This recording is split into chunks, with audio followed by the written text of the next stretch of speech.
തൃശൂരിൽ കാർ പാറമടയിലേക്ക് മറിഞ്ഞ് 3 മരണം.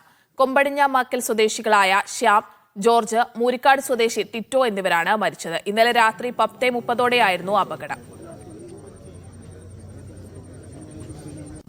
ആസിഫ് മുഹമ്മദ് ചേരുന്നുണ്ട് തൃശൂരിൽ നിന്ന് വിവരങ്ങളുമായി. ആസിഫ്, എങ്ങനെയാണ് ഈ അപകടമുണ്ടായത്? കാർ നിയന്ത്രണം വിട്ട് മറിഞ്ഞതാണ് എന്നാണ് നമുക്ക് ഇപ്പോൾ ഒരു നിഗമനത്തിലെത്താൻ കഴിയുക. കുഴിക്കാട്ടുശ്ശേരി വരതനാടുള്ള പാറമടയിലേക്കാണ് ഈ ഒരു കാർ വീണ്.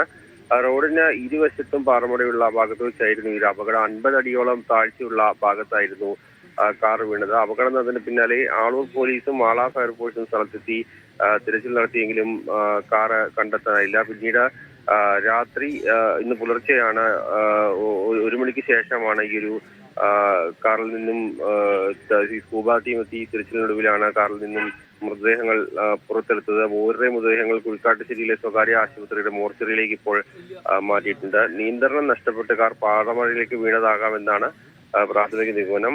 സംഭവത്തിൽ ആളൂർ പോലീസ് ഇപ്പോൾ അന്വേഷണം ആരംഭിക്കുകയും ചെയ്തിട്ടുണ്ട്. ശരി, തൃശൂരിൽ കാർ പാറമടയിലേക്ക് മറിഞ്ഞ് 3 മരണം. കാർ നിയന്ത്രണം നഷ്ടപ്പെട്ട് പാറമടയിലേക്ക് വീണതാകാം എന്നാണ് പ്രാഥമിക നിഗമനം. ഇന്നലെ രാത്രി 10:30 അപകടമുണ്ടായിരുന്നത്. എന്നാൽ തിരച്ചിലിനൊടുവിൽ അർദ്ധരാത്രിയോടെയാണ് 3 പേരുടെയും മൃതദേഹങ്ങൾ പുറത്തെടുത്തത്. ആസിഫ് മുഹമ്മദാണ് തൃശൂരിൽ നിന്ന് വിവരങ്ങൾ പങ്കുവച്ചത്.